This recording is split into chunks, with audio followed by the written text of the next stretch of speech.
Seahawks. We're heading to their division. We're talking the AFC and the NFC West today. The final clips of our beautiful divisional breakdown. So we're going to start things off with the AFC West. In your opinion, Ethan, who is the most underrated team in the division?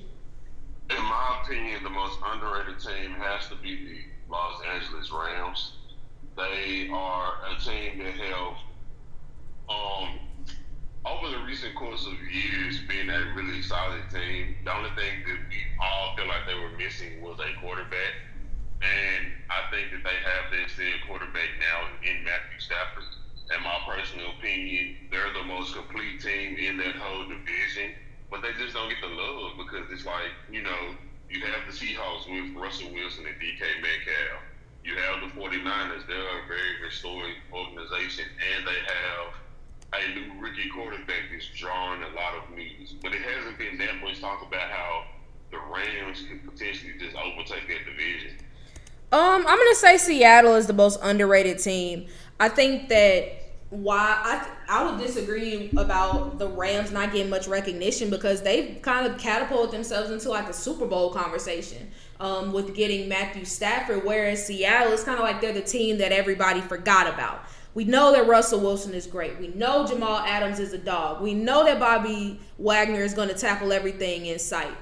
But everybody else is just kind of that question mark. Even the good players like DK and Tyler Lockett. And so I think that because we're so used to seeing what Seattle is, overall, we just kind of forget how good of a team they are and how many good pieces they have in place. Of course, they still have some issues with regards to their secondary. I'll be the first person to say that. And, of course, their offensive line.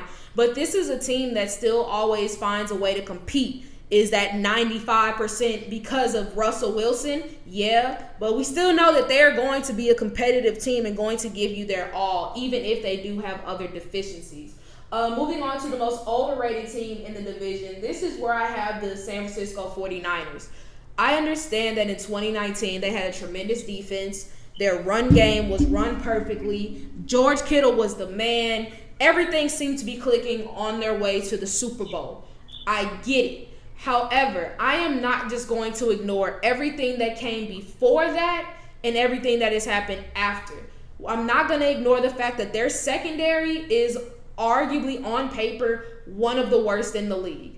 I'm not saying Richard Sherman made them a top group, but the fact that they really haven't replaced him and they're hoping that Jason Barrett, who is good but can't stay healthy, is just immediately going to become this number one corner, I think it's unrealistic. And that's not even talking about their safeties. Not to mention their offense is a fine offense, but we've seen that if their run game really is not going or if they don't get that monster game from Raheem Mostert, it's going to have struggles. And yes, George Kittle is the man, but you got to have more than that. And so just for teams to think, and pundits alike, just thinking the 49ers are all of a sudden just going to, as soon as they step on the field, they're just going to take over, I think it's a bit unrealistic.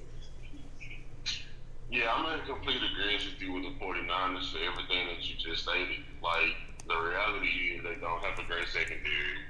They're going to rely heavily on Jason Barrett, who you said is an often injured player. And offensively, like, what are they going to look like? Like, we're going to understand that they're going to run the ball heavy. But who's to say by week 4, week 5, they're going to insert Trey Lance? What is that going to look like? Because you're a team that's a quote-unquote Super Bowl contending team is going to have a rookie at quarterback. I do like the idea of Trey Lance as their starting quarterback because he provides some things that they just don't have in Jimmy Garoppolo. Like, he's able to stretch the field. He's athletic. He's able to make those amazing throws that you've seen a lot of great quarterbacks make throughout the course of the NFL. But they, like you said, if it's run game or bust, almost. Yeah. All right, so talk to me about who is your favorite player in that division. My favorite player in that division, I have to go with Bobby Wagner. He's been, in my opinion, he's been the best linebacker over the past couple of years. He's also been a tackling machine. He's a defensive leader, and he's one of those guys Sunday, you can account for him, and he's going to be there to make plays. This was tough because when I first thought about it, I was like, oh, yeah, it's easily my brother-in-law, Russell Wilson. But then I was like, wait, Jamal is there too. And it's hard for me to pick between the two. So I'm going to go a 1A, 1B situation. I'm still going to go Russ because he's still probably my favorite offensive player in the league. But Jamal Adams is like right below him. All right, so prove it year. This may be a shocker, but I'm going to say this is a prove it year for J.J. Watt. In terms of guys who've like created a career where they don't really have anything to prove, J.J. Watt is at the top of the list. However, I think that if he does not have a year where he strongly contributes, I think that the conversation of him being one of those top defensive linemen are over. And while he's had a tremendous year, I want to say, 3-time Defensive Player of the Year, multiple seasons of double-digit sacks. I mean, don't get me wrong. J.J. Watt in his best was a bad. If I had to compare anybody to what Aaron Donald is, it would be J.J. Watt. But we haven't seen that player in the last few years, and I think that if he has another year where he kind of slumps or he's not putting up those big numbers, I think that the conversation for him being in the top class are over. Yeah, I'm actually in agreement with you with J.J. Watt. He's been a great, and I think he's in his mode where he fits a certain type of category now, where he isn't the dominant pass rusher that he's been in the past, but he's a great run defender. He can stop the run at an extremely successful rate, and I think that he's a guy that he could potentially reinvigorate his career, or like you said, he could be a guy that you look up and he's not looked at as one of the better defensive linemen in the NFL. So I have to go with J.J. Watt. All right, so breakout player. Who's breaking out this year? Breakout player. I'm going to say running back Devo Dallas from the Seattle Seahawks. I understand that they have Chris Carson, and he's been a beast, but Chris Carson is also a guy that doesn't stay healthy.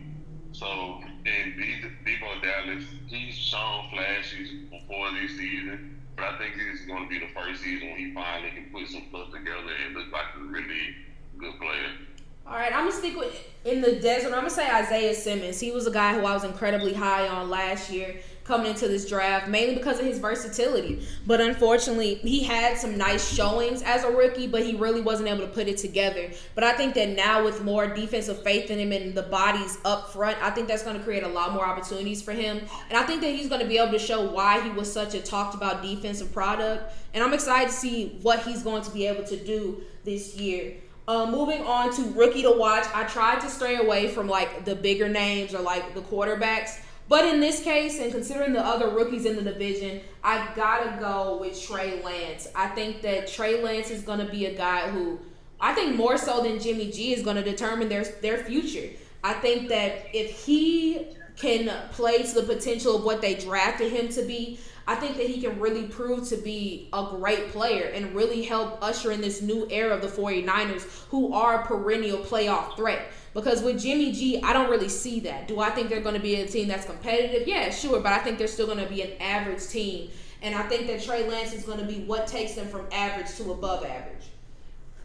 Yeah, I'm also in agreement with Trey Lance. I also think if it's one of those situations as to where maybe in his first year, he doesn't necessarily play to his full potential. Like, what if he's a guy that he just plays, he's a steady quarterback, but he shows flashes? With the overall roster that they have in San Francisco, if he's able to do that, I can see them winning a lot of games. Like, I understand there's a lot of quarterbacks in recent history that have just come in and been amazing. i.e. Justin Herbert, i.e. Joe Burrow before he got hurt. But I think in the case of Trey Lance, if he's able to come in and just make plays and manage the game, kind of similar to when Dak Prescott came in after Turner Romo got injured. A lot of people thought about Dak Prescott's rookie season is he was such this amazing quarterback. When he came in, he really was a game manager, and he made plays and key downs. If Trey Lance is able to do that with the roster that they have in place, that can result into a lot of wins for the 49ers. Yeah, I mean, Dak is a really good comparison because, I mean, what did Dak have in his rookie year? A strong running game. And I still bang the drum that Zeke should have won Rookie of the Year that year. That's neither here nor there. But with regards to the 49ers, they have so many bodies. We've seen great flashes from Raheem Mostert. I really like Trey Sermon. I mean, they got so many players at running back that somebody is bound to go off. It may not be the same player on a game-to-game basis, but because they have so much depth, you don't really know who to hone in on. But all right, bold predictions for the NFC West. What you got? Bold predictions. Matthew Stafford is going to be a top 4 candidate in MVP vote. Not mad at that. I'm going to go on the defense side of the ball, and I'm going to talk about the 49ers. I'm going to say Nick Bosa returns 100% healthy, but he is nowhere near the talent that he showed his rookie year. And without much of a pass rush, the 49ers defense goes from one of the best to one of the worst. And I got Rams winning this division. What about you? Yeah, I'm in agreement. I got the Rams winning the division, too. All right, let's look at the AFC West, starting with the most underrated team. Who would you go with? This is tough, but I think I'm going to go with the Las Vegas Raiders simply because I like what they have on the offensive side of the ball. Yes, their defense still has huge question marks, but in all honesty, outside of the Chiefs, they're the only competent team in that division because we don't know what the Broncos are going to look like given the fact that they have a completely new starting quarterback. They have Von Miller returning. Is he going to return as their player? But I think the Raiders are a team that could come sneak under the radar and get a lot of key wins. For me, I'm going to say the Broncos. I think that when we look at a team, the first thing we think about is their quarterback situation. And then we have this tendency to be like, oh, if their quarterback isn't good, their team isn't good. Well, looking at the Broncos, I would say they're a major exception to that because they have solid depth at every position. Their wide receivers are all pretty good, or at least have potential to be. I'm excited to see Cortland Sutton coming back after tearing his ACL. Jerry Jeudy showed flashes as a rookie, not to mention other cats like KJ Hamler. Oh my gosh, I'm missing people. But Tim Patrick. Tim Patrick is another guy who really flashed, even though he wasn't considered to be a top guy. Same that goes for their secondary, which you can argue is one of the best in the league. Linebackers, defensive line. Like, overall, they have a really good roster, but because Drew Lock and Teddy Bridgewater are no players that really inspire much faith, nobody really looks at them. I think that this could be an opportunity for them to change that. With regards to my most overrated team, I'm going to say the Chargers.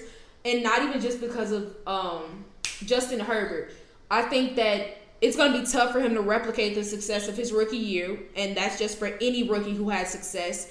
But in addition to him, I think that their secondary still has some questions. Casey Hayward, it's understandable why they let him go. But right now it's kind of murky with their number one corner situation. There's Chris Harris there. There's Asante Samuel Jr. there. But it's a question of neither of those guys necessarily have the favorable size that you want out of a number one corner. So who's going to take on that responsibility? Derwin James is finally healthy, but he's missed the last 2 years with knee injuries. Is he going to come back the same player? Melvin Ingram is gone, and that takes away a dominant duo that was him and Joey Bosa. Like, it's a lot of questions overall on this roster, not to mention, unlike teams like the Broncos or the Chiefs, they don't have much depth anywhere. They have a very top-heavy roster, but God forbid one of their players go down and then they're going to struggle. So I would say the Chargers.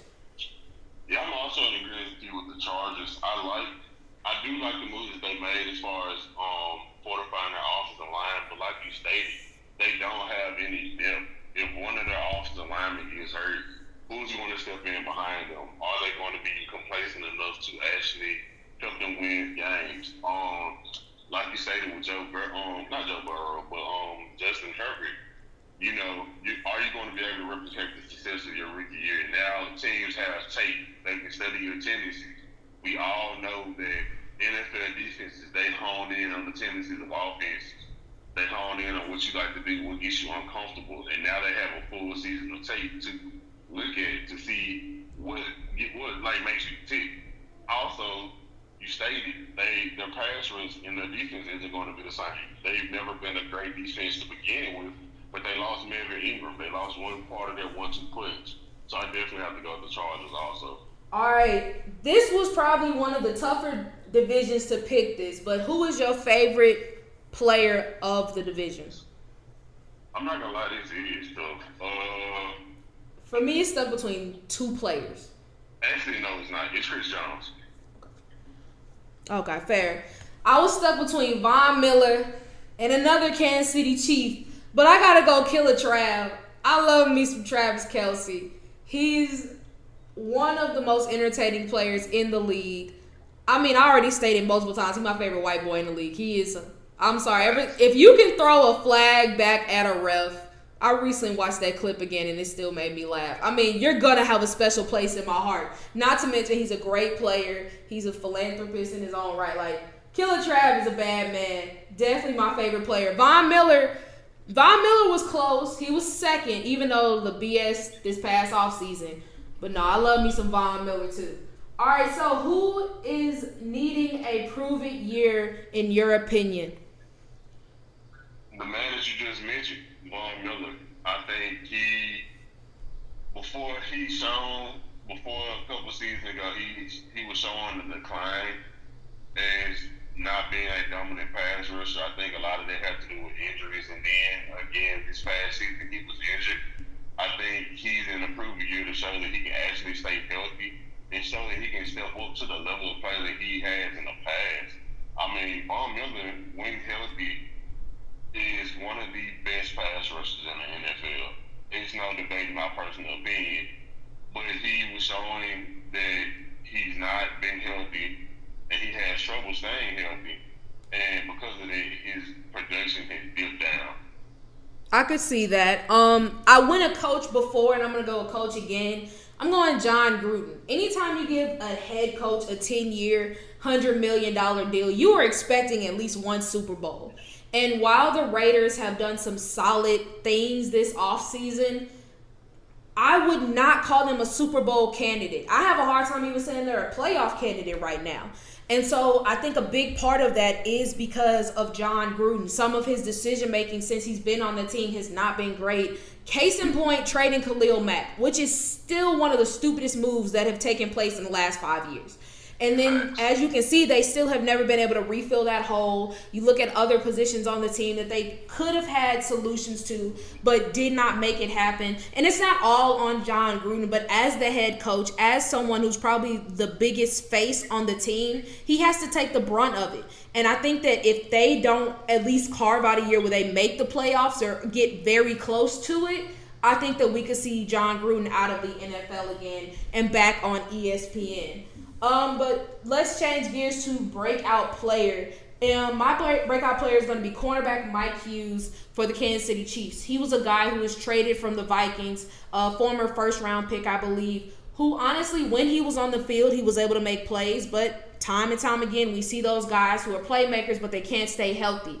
I think that with the Chiefs, they have been longing for someone who can really take over and be that number one corner since Marcus Peters. And I don't think that they've really found that in the past 5 years. However, I think that that can really change with a guy like Mike Hughes. I think that pairing him up with a Jerry Sneed is going to be a very fun young cornerback duo to watch just because they're both explosive, they're both physical, they're both great man coverage corners, and I think that that could really show great things not only for the Chiefs defense, but really put some eyes on Mike Hughes and show why he was such a sought after player. For me, it's wide receiver. I believe his name is Brandon Edwards. I might be butchering his name. Brian Edwards. Yeah, Brian Edwards. I'm sorry. For the Las Vegas Raiders, I've seen a lot of highlights of him in training camp this offseason, and he's looked like a man amongst boys. This is a big man, a big, fast, strong man, and he's shown to make plays where he makes incredible catches.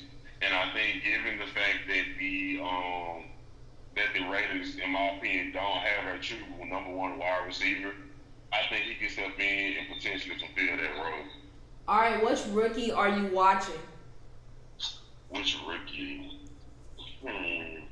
Patrick Surtain, easily. I think he showed flashes in the preseason of what he could be, but I think he's going to be that next up and coming lockdown corner. and he has the swag, he has the ability. I just think he's going to be overall a great player.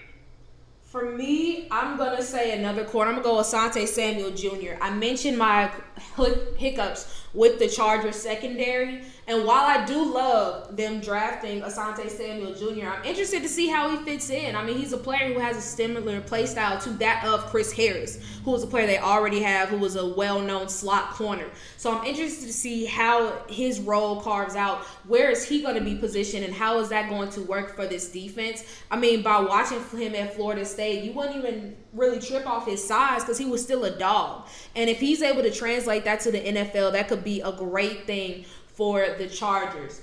But all right, my bold prediction for the AFC West.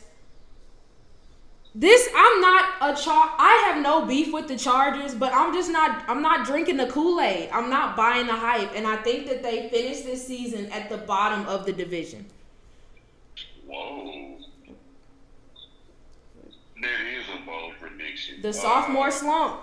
I think it's going to hit Justin Herbert hard.